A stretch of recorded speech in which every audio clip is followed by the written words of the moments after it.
Yesu ashimwe cyane gose ndabaramukije mwese abakunzi bankunda ijambo n'umunezero mwinshi gusubira kubana namwe kuri no munsi gusangira amajambo y'Imana.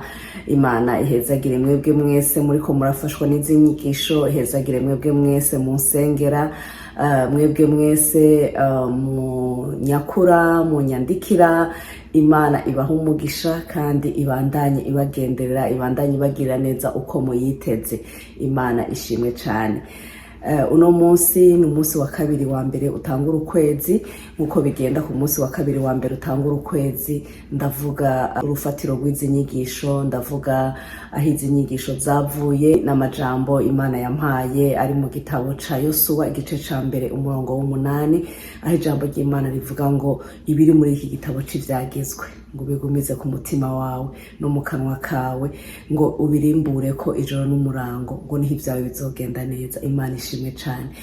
Urufatiro rw'izi nyigisho ni ijambo ry'Imana. Tuvuga ijambo ry'Imana, ubushobozi buri mu ijambo ry'Imana, ingene ijambo ry'Imana rihindura ibintu, ingene ijambo ry'Imana riri mu bubasha buduha intsinzi. Imana ishimwe cyane. Amajambo y'Imana nashaka dusangira uno munsi ari mu gitabo ca Matayo mu gice ca 4 kuva ku murongo wa mbere gushika ku wa 11. Haravuga ngo Yesu ageragezwa na Satani. Ngo buno Yesu aduganwa na mpwemu mu bugaragwa ngo ageragezwe na Satani, amaze iminsi 40 n'amajoro 40 yisonzesheje abona gusonza. Umugeragezi azaho ahari ati, niba uri umwana w'Imana bwira aya mabuye acike imitsima. Aramwishura ati, byanditswe ngo umuntu ntatungwa n'umutsima gusa, ariko atungwa n'ijambo ryose riva mu kanwa k'Imana. Buno Satani amujana mu gisagara cera, amuhagarika ku gatwe k'urusengero, aramubwira ati, niba uri umwana w'Imana ikororere hasi, kuko vyanditswe ngo azokuragiza abamarayika biwe, nabo bazokuramira mu maboko yabo, ngo kumbure ntutsitare kwibuye. Yesu aramubwira ati, byongeye handitswe ngo ntukagerageze Uhoraho Imana yawe. Satani yongera kumujana ku musozi aha uhagaze cane, amwereka ubwami bwose bwo mw'isi n'ubwiza bwabwo, ati ibyo vyose ndabiguha niwamfukamira ukansenga. Buno Yesu aramubwira ati, mvako Satani, kuko vyanditswe ngo Uhoraho Imana yawe uba ariyo usenga kandi uba ariyo usaba yonyene.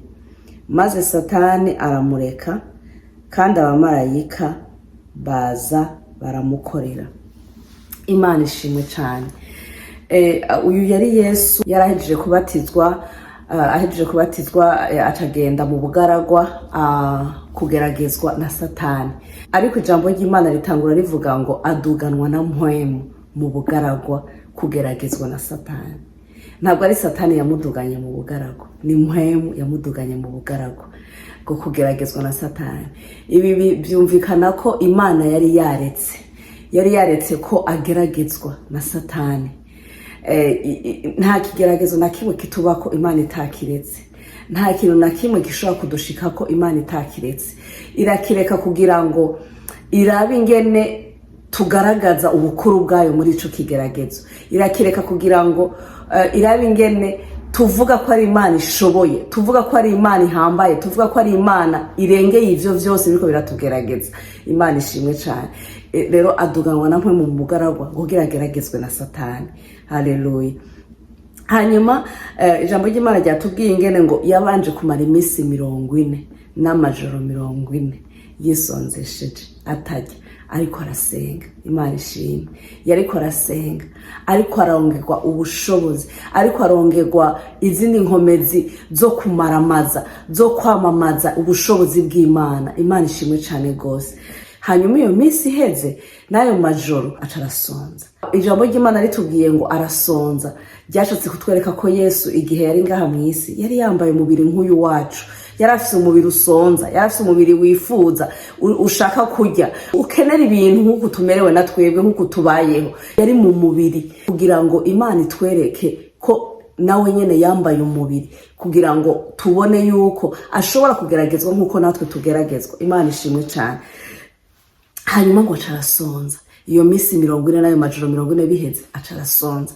Amaze gusonza rero niho Satani ngo yaciyaza ngo umugeragezi ngo acaraza ni ku murongo wa 3 ngo aratangura aramubwira ngo ni waba uri umwana w'Imana bwira ayo mabuye acika imitsima. Wibuke ngo yarashonje. Hanyuma ngo ni waba uri umwana w'Imana. Satani icyo yashatse gukora cyambere yashatse gucrea confusion muri Yesu, atangura gushaka kumutera confusion. Yesu uri umwana w'Imana mbega vy'ukuri ni waba uri umwana w'Imana, ni kuvuga urafise ubushobozi, urafise ububasha kandi nivyo yarabufise. Yesu yarashoboye guhindura ry'amabuye nivyo agacika itsima, yarafise ububasha bwo kubikora. Satani mugatangura kutangura kuzana ico kintu nkuko nawe no musi Satani ashobora kuza akakubwira ngo ni waba uri umwana w'Imana, ngo mbega ngo kuva aho wasengeye, mbega ko iki kitaba, mbega uri mu biki, mbega ko usenga ntiwishugwe, mbega ko ugwaye ingwaro yimaranye igihe, mbega uri umwana w'Imana by'ukuri wewe. Satani hari ukuntu acrea confusion muri twebwe yo kutubwira ko ari nkaho tutarabana b'Imana, ariko turabana b'Imana. Turabana b'Imana. Imana ishimwe cyane. Turabana b'Imana, turafise ubwo bubasha. Imana ishimwe cyane rwose. Satani araza aramubwira ngo ni waba uri umwana w'Imana ngo bwira aya mabuye ngo acike imitsima. Yarabishoboye, yari gushobora kuyaca imitsima, ariko ashaka agaragaze ubushobozi bwiwe imbere yiwe. Ntabwo bikenewe ko tugaragaza ubwo bushobozi bw'Imana ari uko Satani abivuze, ari uko abanje gucrea confusion muri twebwe. Imana ni Imana ibihe vyose. Imana ni Imana mu bigeragezo vyose ducamo. Imana ni Imana mu vyo duhura navyo vyose. Imana ishimwe cyane. Yesu aramwishura. Aha niho nashaka guhagarara cyane, niho nashaka kuvuga. Yesu yahagaze ku ijambo ry'Imana, yamutsindishije amajambo y'Imana, yamutsindishije ivyanditswe vy'Imana. Haleluya. Yamutsindishije ubushobozi buri mu ijambo. Ku murongo wa 4 ngo aramwishura ati vyanditswe ngo umuntu ntatungwa n'umutsima gusa, ariko atungwa n'ijambo ryose riva mu kanwa k'Imana. Imana ishimwe. Umuntu ntatungwa n'umutsima gusa. Yesu yashatse kwereka Satani ko umutsima n'akantu gato cyane ugereranije ubukuru bw'Imana yacu. N'akantu gato cyane gose ugereranije Imana yanje ivyo ishoboye. Imana ishimwe cyane. Yesu arambwira ngo umuntu atungwa n'umutsima gusa, ariko n'ijambo ryose, atungwa n'ijambo ryose riva mu kanwa k'Imana. Bivuze ngo ijambo ry'Imana urifise muri wewe urariremeramwe ibintu. Haleluya. Urariremeramwe ibintu biruta umutsima, urariremeramwe ibintu birenze ivyiyumviro vy'umwana w'umuntu. Uri mu ijambo ry'Imana urategeka. Haleluya. Uri mu ijambo ry'Imana uratura gukira ku bugingo bwawe wisunze ijambo ry'Imana, ukavuga ati Yesu ijambo ryawe rirambwira ngo mu mishishagu yawe twarakize. Impagaze muri iryo jambo natura gukira ku bugingo bwanje kandi ugakira. Ijambo ry'Imana urarishiramo, urajyatura mu kazi kawe, ukavuga urajyatura mu mafinance yawe, ukavuga ngo Mana ifeza n'izahabu n'ivyawe. Satani azokwereka umukobwa mwiza ariko arakugerageza kugira ngo agutume ugwa mu caha kandi wubatse. Ariko ijambo ry'Imana rikwibutse yuko utegerezwa kubera uwo mubanye umwizigirwa, utegerezwa kugumura umwizigirwa. Wibuke ko ijambo ry'Imana rikubwira yuko ni waja kuryamana n'uwo mukobwa mwiza ariko arakugerageza uzoba ugiye gusambana, kandi gusambana ko ari icaha kiri mu ijambo ry'Imana, kiri mu vyagezwe vy'Imana. Azokwereka umugabo ariko arakwereka ibisayangana, ariko arakwereka ivyo yoguhereza vyinshi, amafaranga yoguhereza ni wemera gusambana nawe. Ariko wibuke ko ijambo ry'Imana rikubwira yuko ugomba kubera umwizigirwa uwo mubana. Wibuke indagano waraganye nawe, wibuke yuko rikubuza. Wewe wa mukobwa we, Satani azogutera kugerageza umuntu yubatse. Wibuke yuko ijambo ry'Imana rivuga ngo urugo rwubahwe n'abantu bose, urugo rwubatswe n'Imana. Wibuke ko ijambo ry'Imana rivuga ngo ico Imana yafatanije ntihagire ubugitandukanya. iryo ni ijambo ry'Imana urifise muri wewe rizogutuma udakora ico caha, rizogutuma utagwa muri ico kigeragezo, kuko Satani we azokizana, azogishira imbere yawe, acambike, agishire kwa amashurwe gisayangana. Ariko ijambo ry'Imana ni warigira muri wewe, ni warigwiza muri wewe, rizogushoboza kunesha ico kigeragezo. Uzovuga ati simpemuka, ndabandanya mbumwizigirwa, ndabandanya ngendera mu kubaha ijambo ry'Imana, kandi Imana izogushoboza, izoguha kunesha, izoguha ubushizi bw'amanga. Imana ishimwe cyane gose. Ijambo ry'Imana ni warigwiza muri wewe, uzoca mu bihe bibi. Wibuke ko ijambo ry'Imana rikubwira ngo Uhoraho niwe mwungere wawe, ntacu uzokena. Haleluya. Wibuke ko ijambo ry'Imana rikubwira yuko azogutegurira ameza mu maso y'abansi bawe. Haleluya. Ntuzotega ubwoba n'ibiguteye, ntuzotega ubwoba n'ibigeragezo, kuko uzoba warabitse ijambo ry'Imana muri wewe riguha intsinzi. Haleluya. Rizokuguhanirira. Uzoca mu bihe bibi, uzoca mu bihe by'umwijima, ariko wibuke ngo uwuba mu bwigobeko bw'isumba vyose ngo azokwama ari mu gitutu cishobora vyose. Haleluya. Uzokwinyegeza muri yo, watura ijambo ry'Imana ku bugingo bwawe, urushirizeho kunesha. Haleluya. Yesu aramubwira ngo umuntu ntatungwa n'umutsima gusa, atungwa n'ijambo ryose riva mu kanwa k'Imana. Ijambo ry'Imana ririmo ubushobozi bene data. Ijambo ry'Imana rirarema. Ijambo ry'Imana riraduha kwegera imbere, riraduha gushira amanga, riraduha kutagira ubwoba mu rugendo. Imana ishimwe cyane. Ijambo ry'Imana uribike muri wewe, urigwize muri wewe, urigwize mu mutima wawe, urigwize mu vyiyumviro vyawe, urigwize mu vyawe vyose. Watura ijambo ry'Imana ku vyawe, watura ijambo ry'Imana ku bugingo bwawe. Imana ishimwe cyane. Satani ntiyagejeje aho, yarabandanije avuga ati aha ndatsinzwe, ariko reka ngerageza ahandi. Nk'uko nawewe atsindwa hamwe ariko akaca azana ibindi, aguma agerageza, aguma arondera ingene atugwisha, aguma arondera ingene adushira hasi, aguma arondera ingene adukuramwo izo confidence z'uko dufise Imana ishoboye, aguma arondera ingene adusubiza inyuma mu vyiyumviro. Satani arasubira kandi ku murongo wa 5 ngo buno Satani amujana mu gisagara cera, ni kuvuga igisagara kimeze neza, ataco kibuze, gisa neza, gisharije. Uravyumva? Ngo amujana mu gisagara cera, amuhagarika ku gatwe k'urusengero, aramubwira ati ni wabura umwana w'Imana ikororere hasi, kuko vyanditswe ngo azokuragiza abamarayika biwe, nabo bazokuramira mu maboko yabo, ngo kumbure ntutsitare kwibuye. Urumva Satani azi n'ivyanditswe nawe nyene. Satani azi n'ijambo ry'Imana nawe nyene. Urumva yabonye ko ivya mbere bidaciyemo, aravuga ati ubu rero reka nanje nje mu ijambo ry'Imana. Kwa antsindishije ijambo ry'Imana ku kigeragezo ca mbere, reka nanje nje mu ijambo ry'Imana. Reka nanje ndamwereke ko nzi ivyanditswe. Reka nanje ndamubwire ko nzi ijambo ry'Imana. Satani aramubwira ati ikororere hasi. Kororere hasi kubera haranditswe ngo azokuragaza abamarayika biwe. Iri ni jambo ry'Imana riri muri Zaburi, ngo azokuragiza abamarayika biwe, ngo nabo bakuramire, ngo mu maboko yabo, ngo kumbure ntutsitare. Aka karongo kavuga ngo kumbure ntutsitare, siko iryo jambo ry'Imana rivuga. Ijambo ry'Imana rivuga ngo ntutsitare kwibuye. Haleluya. Ijambo ry'Imana rivuga ngo ntutsitare.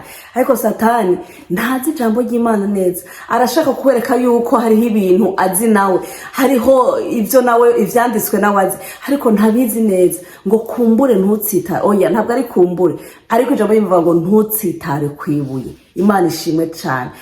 Satani nawe yarazi ngo agira nawe amugerageze, agira mubwire nawe ati hariho ahantu handitswe. Nkuko Satani nawe ashobora kukuzanira ibintu no munsi byo kukwereka yuko akakwereka ibintu, akakubwira ati none ijambo ry'Imana rivuga ukunuko, mbega uko bidashika ku bugingo bwawe, mbega ko bitaba, kandi ijambo ry'Imana rikubwira gutya ijambo ry'Imana rikubwira ko urunesha, ariko rabuga muri kuraneshwa. Ijambo ry'Imana rikubwira yuko ngo mushagu yiwe wakize, ariko rabuga umufise ingwara yanse kukuvako. ijambo ry'Imana rirakubwira yuko Imana idukiza ibyaha byacu ikatubohora ibyaha byacu, ariko rabuga umuboshwe. Satani akakwereka yuko nubwo ijambo ry'Imana urizi, nubwo ijambo ry'Imana riri muri wewe, ariko hari haho utsindwa, hariho ikitagenda neza muri wewe. Akakwereka yuko ni nkaho rya jambo atabubasha rifise, ariko Yesu yaramwishuye, nawe yamwishuje ijambo kandi. Haleluya. Iyi yari intambara y'ijambo ry'Imana, yari intambara y'ubushobozi bw'ijambo ry'Imana. Yesu aramwishura aramubwira ngo vyongeye handitswe ngo ntukagerageze Uhoraho Imana yawe. Haleluya. Ngo vyongeye. Satani yagerageje kumuha imirongo, Yesu nawe arongerako aramubwira ati vyongeye haranditswe ngo. Imana ishimwe.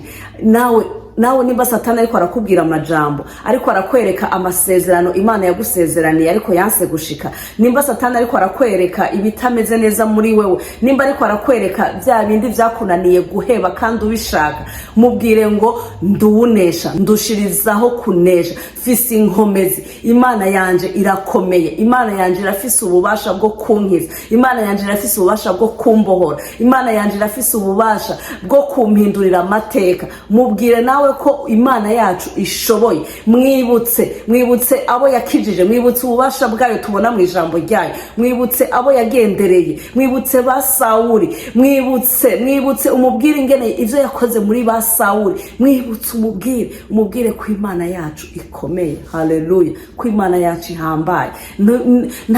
Ntago cinyize mu kukumvisha yuko waneshejwe, yuko ivyawe vyaheze. Oya, mubwire yuko ugifisa ayandi mahirwe, mubwire yuko uterije imbere, mubwire atura ijambo ry'Imana ku bugingo bwawe mwene data. Imana ishimwe cyane.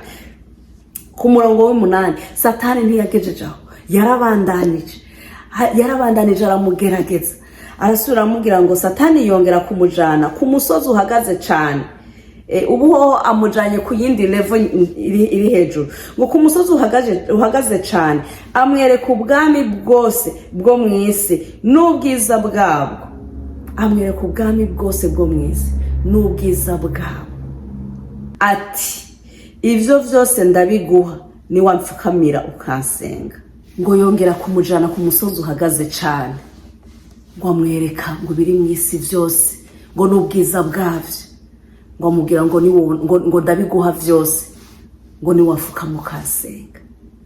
Satani ngo ni wafuka mukansenga. Mbega Satani tumusenga gute? Iyo ukoze ibiri kubiri n'ivyagezwe vy'Imana, ubu uri kusenga Satani, ubu uriko unezereza umugwanizi. Satani nawe uriko uramunezereza, ubu uriko urababaza Imana. Amwereka ivy'isi n'ubwiza bwavyo. Arafise ingene atwereka ivyiza vyinshi, atwereka ivyiza vyo mwisi. Isi irimo ivyiza vyinshi pe, vyinshi, irimo ivyiza vyinshi cyane gose, irimo ivyiza vyinshi bigomba kudukura ku Mana. Satani ngo yereka Yesu, yereka umwana w'Imana, yubaho ku mwana w'Imana. Mbega Satani nimba yarubahutse akabwira aya majambo Yesu, mbega wowe yo kugira gute? Mbega wowe yotinya kukubwira ko mu kazi wawe ni wahemuka ukadodobereza uwo mukorana aza kuguha promotion? Niyoreka kukwereka ivyiza vyo mwisi, niyoreka kukwereka ibikugwisha. Yaravyeretse Yesu, yaramwese ngo ibi vyose ndabiguha. Satani arakubesha akakubwira ngo arabiguha, ariko wamara kubikora, wamara kuja muri ico caha, wamara kukigwamo, akaca gukaraba, akaca kumaramaza, akaca kwambika ibara, ugasigara utagira aho uca. Satani aba ariko arondera ingene akumaramaza, aba ariko arondera ingene agukura ku bwiza bw'Imana, aba ariko arondera ingene agucafuza. Arakwereka ivyiza biza kuva muri ico caha, akakwereka umunezero uza kuvamo, ariko waheza kugikora ugasanga nta munezero n'umukuyemo, ugasigara ubayeho mu kuhogreta, ugasigara ubayeho mu kwiyagiriza, ugasigara ubaye nubwo ata muntu yoba yakubonye. Hariho ivyaha bikorerwa mwibanga, hariho ivyaha bikorwa atawo kubona, hariho ivyaha usanga wabikoze mu mpisho, hariho ivyaha ukorera mu mutima wiwawe, hariho ivyaha ukora winyegeje utarinze kuja ku mugaragaro ngo wigaragaze, ariko uraheza kubikora Satani akaca bishira habona, Satani agaca kumaramaza. Kandi yari yakweretse yuko uza kubikuramo umunezero mwinshi. Yari yakweretse yuko uza aca guha ibindi, ariko aca usanga nta na kimwe aguhaye atari kukumara amazi, atari kukwambika ibara. Uko niko Satani akora. Ariko ijambo ry'Imana riri muri wewe, uramutsindisha ijambo ry'Imana, uramubwira ngo nta wundi senga, uramubwira ngo Imana yanje irashoboye, Imana yanje irafise ububasha, Imana yanje irashoboye kunkiza, irashoboye kungwanira, irashoboye kundenganya ibindi ko ndabona imbere yanje. Uramubwira ukatura ijambo ry'Imana. Ku murongo w'10 ngo buno Yesu aramubwira ati mvako Satani, kuko vyanditswe ngo uhoraho Imana yawe uba ari usenga kandi uba ari usaba yonyene. Imana ishimwe cyane.